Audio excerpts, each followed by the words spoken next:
Welcome back to the class. 9 question हुए हैं, 10वां देखो। अब निम्न सूचना से आरंभिक स्टॉक तथा अंतिम स्टॉक की गणना करनी है। स्टॉक आवर्तन अनुपात दे रखा है 5 गुना का, प्रचालन से आगम दे रखा है 4 लाख का, सकल लाभ अनुपात है 25% का। लास्ट में बोला अंतिम स्टॉक आरंभिक स्टॉक से 20,000 रुपये अधिक था। क्वेश्चन नंबर है 10। कुछ वैल्यू गिवन है हमको। सबसे पहले क्या गिवन है हमारे लिए? स्टॉक आवर्तन अनुपात, स्टॉक टर्नओवर रेशो बोलते हैं इसको अंग्रेजी में। स्टॉक टर्नओवर रेशो जिसको बोलते हैं स्कंध आवर्त अनुपात। अब ये जो स्टॉक टर्नओवर रेशो है इसका जो फॉर्मूला है वो बाद में लिखेंगे। पहले कितना लिखा है इसमें? 5 गुना। इसमें लिखा है 5 गुना, मतलब कि 5 टाइम। नेक्स्ट वैल्यू क्या है? प्रचालन से आगम, इसको बोलते हैं रेवेन्यू फ्रॉम ऑपरेशंस। ये है प्रचालन से आगम। इसको सेल्स भी बोलते हैं। कितना दे रखा है ये? सेल्स दिया है हमको 4 लाख, 4 लाख रुपया। इसके अलावा सकल लाभ अनुपात 25%। ग्रॉस प्रॉफिट रेशो, इसको बोलते हैं हिंदी में सकल लाभ अनुपात, बराबर दिया है 25% के। पूछा क्या है हमसे? ओपनिंग स्टॉक बताओ, प्रारंभिक रहतिया और क्लोजिंग स्टॉक बताओ, अंतिम रहतिया। हमको देखना पड़ेगा कि ओपनिंग स्टॉक, क्लोजिंग स्टॉक, ऐसा कोई फॉर्मूला ढूंढना है जो दोनों वैल्यू एक ही फॉर्मूले में आती हो या अलग अलग फॉर्मूले में आती हो। तो ओपनिंग स्टॉक और क्लोजिंग स्टॉक अलग अलग तो कहीं नहीं आता, लेकिन एवरेज स्टॉक एक फॉर्मूले में आता है जहाँ पे ओपनिंग प्लस क्लोजिंग रहने वाला है। ठीक है, अब ऐसा कोई फॉर्मूला ढूंढना है जिसमें कि ओपनिंग और क्लोजिंग का एवरेज आता हो। एवरेज कहाँ आता है? स्टॉक टर्नओवर रेशो में। तो इसका फॉर्मूला हमें सॉल्व करना पड़ेगा। सॉल्यूशन में क्या लिखना है हमको? अब कैलकुलेशन ऑफ एवरेज स्टॉक, क्योंकि जब तक हमारे पास एवरेज नहीं होगा दोनों अलग अलग नहीं मिल पाएंगे हमको। और एवरेज स्टॉक निकालना पड़ेगा बाय स्टॉक टर्नओवर रेशो से। Stock turnover ratio. अब स्टॉक टर्नओवर रेशो का फॉर्मूला हमें पता होना चाहिए। स्टॉक टर्नओवर रेशो होता है cost of goods sold divide by average stock. अगर किसी वजह से आपको cost of goods sold question में नहीं मिल पा रहा है, आप नहीं निकाल पा रहे हैं, वैल्यू नहीं है, तो इसकी जगह पे आप रख सकते हैं sales divide by average stock. ठीक है, अब देखना पड़ेगा एवरेज स्टॉक तो हमारे पास नहीं है, तो हमको निकालना है। अब इस फॉर्मूले में 3 वैल्यू है, 1, 2 और 3। 3 में से हमको 2 पता होनी चाहिए तभी तीसरा निकल सकता है। लेकिन किसी फॉर्मूले में अगर 2 गायब है, 1 से ज़्यादा गायब है ना, तो फॉर्मूला सॉल्व नहीं हो सकता है। फिर इसमें देखो स्टॉक टर्नओवर से देखा 5 टाइम का, कॉस्ट ऑफ गुड सोल्ड या फिर सेल्स, दोनों हम निकाल सकते हैं। देखो दे रखी है हमको, सेल्स दे रखी है और ग्रॉस प्रॉफिट भी दे रखा है। हमको एवरेज स्टॉक नहीं दिया, वो हम निकाल पाएंगे। अब कैसे कर पाएंगे इसको सॉल्व? देखो सबसे पहला काम हमारा है कि कॉस्ट ऑफ गुड सोल्ड निकालने का। तो कॉस्ट ऑफ गुड सोल्ड कैसे निकलता है? सेल्स में से अगर ग्रॉस प्रॉफिट को लेस कर दो तो कॉस्ट ऑफ गुड सोल्ड आ जाता है। वो दोनों ही वैल्यू हमारे पास है। कैसे करेंगे इसको? Sales minus gross profit divide by average stock. हाँ जी, समझ में आ गया? कॉस्ट ऑफ गुड सोल्ड में को बनाने के लिए सेल्स में से ग्रॉस प्रॉफिट माइनस कर एवरेज स्टॉक लिखा है। अब इसको आगे सॉल्व करेंगे। देखो ये स्टॉक टर्नओवर रेशो देखो कितना, 5 टाइम, तो इसकी जगह पर रख दिया मैंने 5। आगे सॉल्व करेंगे 5 बराबर सेल्स कितना दे रखा है मेरे पास? 4 लाख। ग्रॉस प्रॉफिट कितना है? 25% डिवाइड बाय एवरेज स्टॉक। इसको आगे सॉल्व करो। देखो 5 बराबर 4 लाख में से 25% घटाना है। किसका 25%? इसी 4 लाख का 25%। ऐसे, और divide by average stock. Solve करेंगे इसको, 4 लाख ये वाले ऐसे रहेंगे, 4 लाख का 25% आएगा कितना, 1 lakh, divide by average stock. अब इसकी मल्टीप्लाई इधर हो जाएगी, ये ऐसे दिखेगा आगे चल के, एवरेज स्टॉक बराबर 3 लाख। देखो 5 मल्टीप्लाई है, डिवाइड में चला जाएगा इधर, इसको हम ऐसे लिख सकते हैं, एवरेज स्टॉक बराबर 3 लाख डिवाइड बाई 5। तो एवरेज स्टॉक कितना आ जाएगा, बराबर 60,000। समझ गए? ये अभी एवरेज स्टॉक आया, लेकिन उसने पूछा ओपनिंग स्टॉक कितना है और क्लोजिंग स्टॉक कितना है, ये हमको बताना है। अब देखो यहाँ पे अगली कैलकुलेशन होगी, calculation of opening and closing.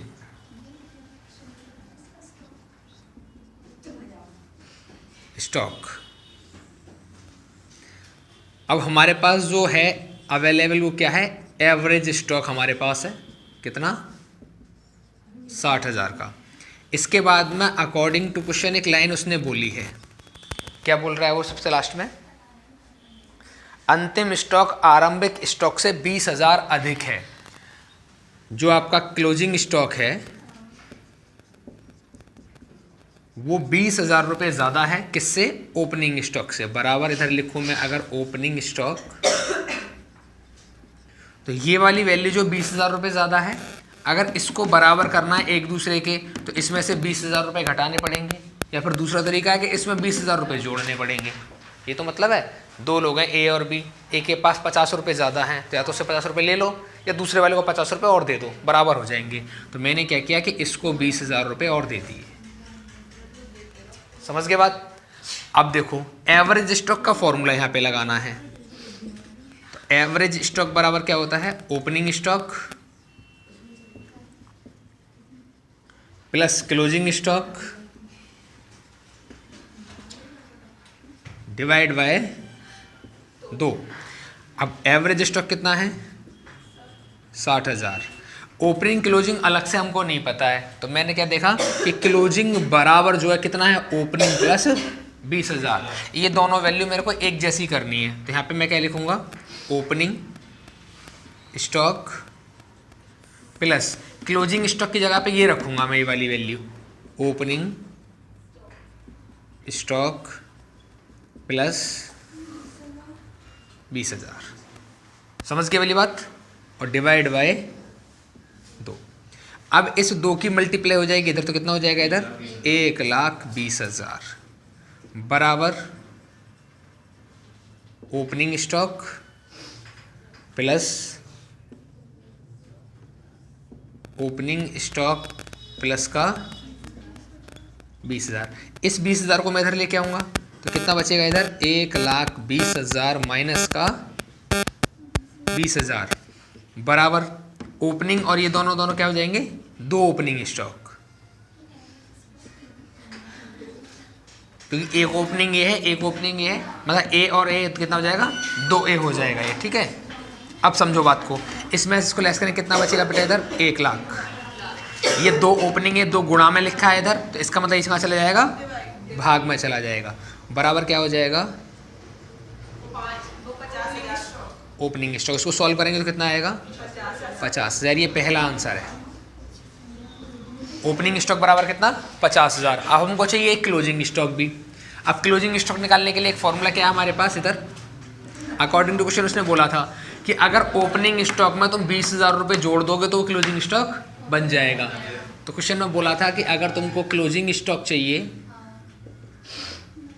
तो आपको करना क्या है कि ओपनिंग स्टॉक में प्लस करना है 20,000 रुपया।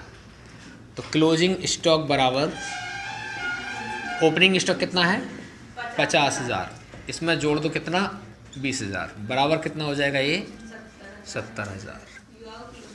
ये क्लोजिंग स्टॉक है। समझ गए? ठीक है। देखो 11वां क्वेश्चन, निम्नलिखित विवरण की सहायता से गणना करनी है। पहला चालू अनुपात, तरल अनुपात, प्रचालन अनुपात, सकल लाभ अनुपात। चालू संपत्ति दी है, चालू दायित्व है, स्टॉक है, प्रचालन से व्यय है, प्रचालन से आगम है और प्रचालन से आगम की लागत है। क्वेश्चन नंबर है 11। और 11 में फर्स्ट पार्ट उसने पूछा है calculation of current ratio.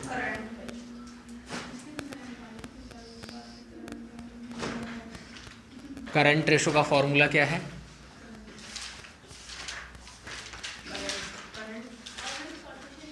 Current assets divide by current liabilities. अब क्वेश्चन में चेक करो करंट असेट्स दिए क्या? चालू संपत्ति सबसे पहले दे रखे हैं, चालू दायित्व भी दे रखे हैं ना। ये पहले से गिवन है, निकालने की जरूरत नहीं पड़ी है। और ये 60,000, इसको कर दो सॉल्व। 4 0 से 4 0 कट जाएंगी, ये वाली कितना बचेगा? 15/6। 3 दूनी 6, 3 पंजे 15, तो कितना आ गया? 5/2। इसको में भी लिख सकते हैं 5:2। या इसको और सॉल्व करना चाहते हैं तो 5/2 जो है इसको पूरा भाग लगा दो, 2 एकम 2 और 5 कटता है 2.5 बार, 2.5 दूनी 5, तो इसको ऐसे भी लिख सकते हैं 2.5:1 या 2.5 टाइम लिख सकते हैं ना, 2.5 टाइम। परसेंट में भी लिख सकते हैं 250%, जैसे चाहो वैसे लिख लो। दूसरी वैल्यू क्या पूछी है उसने? तरल अनुपात। Calculation of liquid ratio. अब लिक्विड रेशो का जो फॉर्मूला है वो फॉर्मूला है liquid assets divide by current liabilities. अब चेक करना पड़ेगा लिक्विड असेट्स क्वेश्चन में दिए हैं क्या। लिक्विड असेट्स क्वेश्चन में नहीं दी हुई है, लिक्विड असेट्स निकालनी पड़ेंगी। कैसे निकालते हैं लिक्विड असेट्स को? करंट असेट्स में से अगर आप स्टॉक माइनस करोगे और आप प्रीपेड माइनस करोगे तो आपका बन जाएगा क्या? Liquid assets, current assets.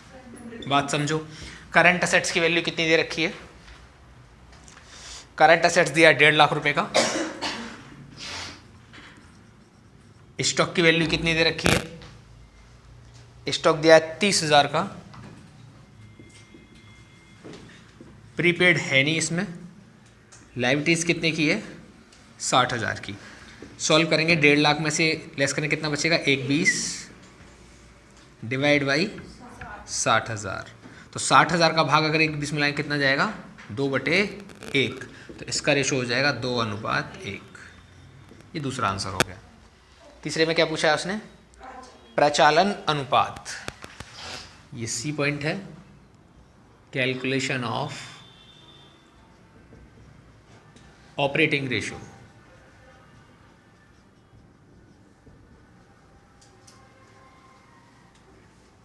और ऑपरेटिंग रेशो का फॉर्मूला क्या है? ऑपरेटिंग रेशो बराबर होता है cost of goods sold plus operating expenses divide by net cell. अगर ये परसेंट में चाहिए तो मल्टीप्लाई 100 करो, रेशो में चाहिए तो मत करो। तो इसका परसेंट में आता है आंसर कितना? 100 का मल्टीप्लाई करके।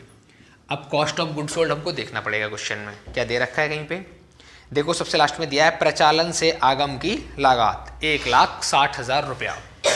यहाँ लिखेंगे 1,60,000 रुपया प्लस ऑपरेटिंग एक्सपेंसेस प्रचालन व्यय दे रखे हैं क्वेश्चन में 25,000।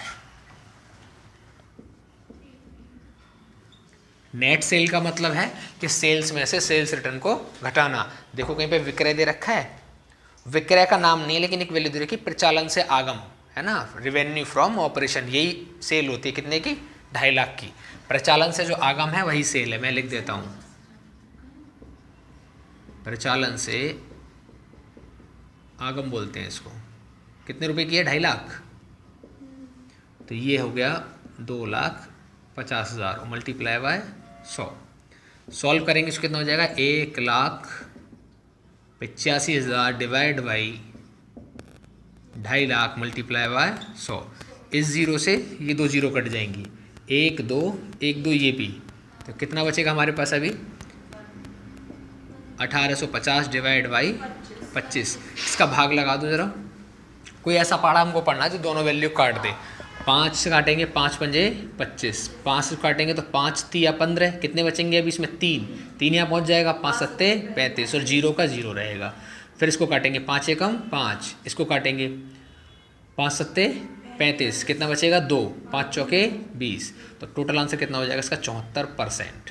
मैंने परसेंट इसीलिए लगाया क्योंकि इसमें 100 की मल्टीप्लाई हो चुकी थी। समझ गए बात। नेक्स्ट क्या पूछा है उसने, सकल लाभ अनुपात। डी पॉइंट में है calculation of gross profit ratio.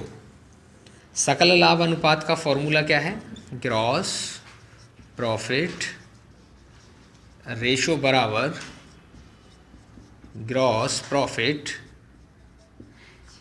Divide by net cell और मल्टीप्लाई बाय 100% में निकलता है ये भी। अब हमको देखना पड़ेगा ग्रॉस प्रॉफिट सकल लाभ क्वेश्चन में दिया है क्या।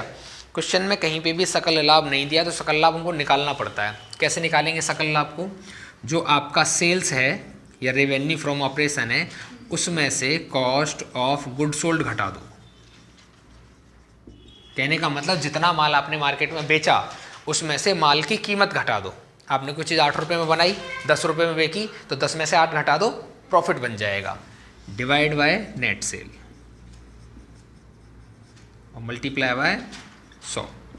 देखो सेल्स कितनी दे रखी है 2,50,000, यही वाला सेल्स है, परिचालन से आगम, minus cost of good sold कितना दे रखा है क्वेश्चन में 1,60,000 और डिवाइड बाय नेट सेल कितने की है 2,50,000 और मल्टीप्लाई बाय 100।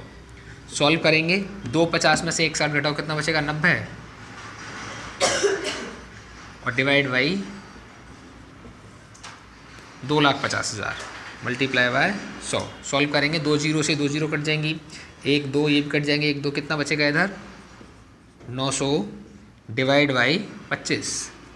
ऐसा कोई पहाड़ा हमको पढ़ना है जो दोनों वैल्यू को काट दे। 5 से काटेंगे 5 पंजे 25, 5 से काटेंगे इसको तो 5 एकम 5 बचेगा 4, 5 अट्ठे 40, 180 बचेगा इधर, तो 180 डिवाइड बाई 5। 5 से इसको काटेंगे 5 3 15, कितने बचेंगे 3 और 5 6 30, तो कितना आ जाएगा ये 36%।